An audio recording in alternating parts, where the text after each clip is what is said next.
What is up, the world? This is Preston here with Pain Cave Program here at CrossFit Nashville. It's ready to break down 24.2. All right, team, here we have it. 24.2 has just been released. I've watched nothing on it. I just saw the workout, put my thoughts together, and here is what I've come up with.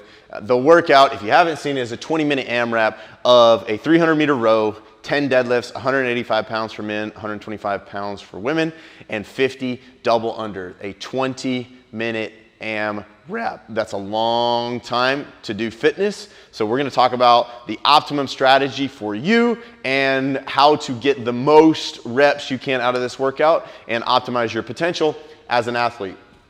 Going through this workout, biggest danger, let's go through those first and foremost. The biggest danger to this workout is number one, perishing. You will die.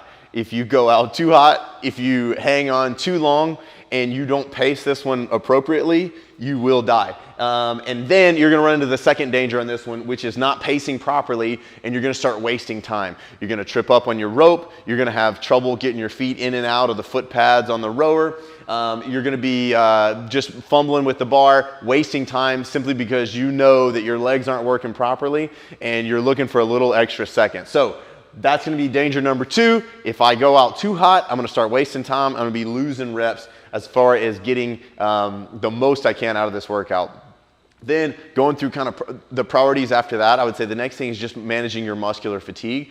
Those deadlifts into the row, into double under is a lot of lower heavy, and this is also very, very back heavy. So that's gonna be about managing that as well.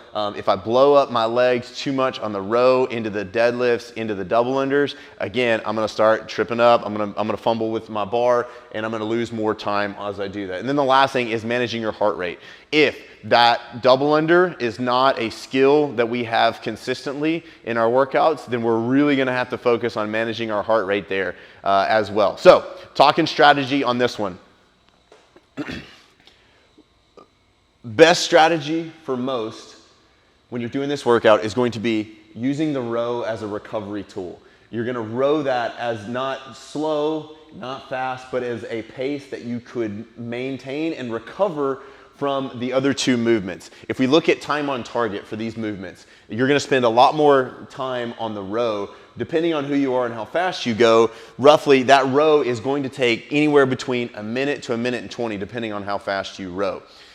So there's a minute to a minute 20 on the row. The deadlifts and double unders combined only makes up somewhere between 40 and 52 seconds. Again, depending on who you are and how much you break those up. But if you go unbroken and you're just moving at a steady pace, not even crazy fast, you're looking at 40 seconds on that block of movement, which is why I would say you're not gonna win the workout by going really, really hard on the deadlifts and the double unders. But we just want to be able to be consistent on those two movements and then stay as steady as we can on that row. So that row, if you're looking for a strategy for you, is you're going to use that row as a recovery tool so that you can optimize the deadlifts. I believe just about everybody should be doing 2 sets of deadlifts. I know that everybody is capable of hanging on for 10, but again, I think you're managing your back management and your muscular fatigue. Go ahead and break those up. If you break your deadlifts, you can drop a deadlift, rest for 2 seconds, and then pick it back up again. You're not gonna cost yourself a whole lot of time. And again, like I say, if you go for 10 and then you fumble with the rower and you have trouble getting your feet in, you're gonna lose 2 seconds as it is. So I would say 2 sets across the board for most people on the deadlifts, and I would also say at least 2 sets on the double unders, maybe 3 if we're in that category of like, I'm all about heart rate and I need to get my heart rate lower, is doing a very purposeful set of 10, a short break, set of 10, short break, and go from there. But this is what I would say strategy for most is a purposeful set, and this should put you at somewhere around 2 minutes and 12 seconds to 2 minutes and 15 seconds around, which should put you in striking distance to get 9 rounds. Okay, haven't factored in all the transition, and that's going to come to you as an athlete. You need to manage your transition as much as you can. You don't want to waste any time, so you want to be able to move from one thing to the next thing to the next thing without transitioning too terribly much, which is why pacing is going to be key. So that puts you at a score of 9 if you can do 2 sets of double unders, 2 sets of deadlifts, and row that 300 meters in 120 consistently, which is, I mean, again, it's not easy, but it's in the realm of, okay, that's what's possible maybe. Then moving on down, if you're good at double unders, you know I don't need to break the double unders up, then we're just attacking the double unders and we just hope, we'll cross our fingers that we don't trip up that much at all, right? And then we're still doing a recovery row. That's a 120 finish. That's rowing at a 210, 500 meter pace, by the way. So a 210, 500 meter pace is your, if that's recovery, if it needs to be longer, then it's gonna be longer. Use your recovery speed on this one. Then we're gonna go still 2 sets of deadlifts, even though you probably could hang on to 10 for a few rounds.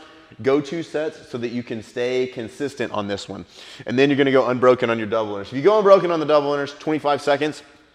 So then now instead of a 212 round, you're looking at 202, and then that's gonna put you at a score that is 9 plus 40 reps. So 9 rounds plus you're gonna get the row, and you're gonna get at least a shot at doing 10 deadlifts, and depending on how fast you are, maybe a set of double unders.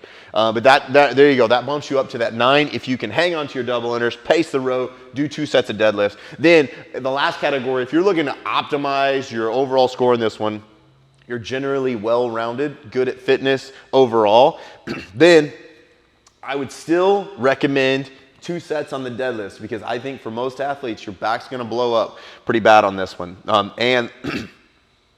And then you're just gonna do your fastest consistent row that you can. And that's gonna be the fastest you can consistently do. I think it's gonna be really hard for many athletes, for guys to row below a 145. But I would say if you're a good rower, you want to try and hold that 145 to 155 range if you're a guy. And then for the ladies, if you can hold a 155, I think that's going to be tough, but you'll be more in that range of 155 up to 205, somewhere in that time frame on that row. Do 2 sets of deadlifts, hang onto your double unders, and as long as you can stay consistent with that, then you're gonna have a shot at finishing 11 flat on the nose. All that being said, if you're fine with all 3 movements, then it's all gonna come back to how consistently fast can you be on the rower. It's gonna be hard to make up ground on other athletes with the other 2 movements, so it's all gonna come back to that row. Best of luck on this workout, and good luck.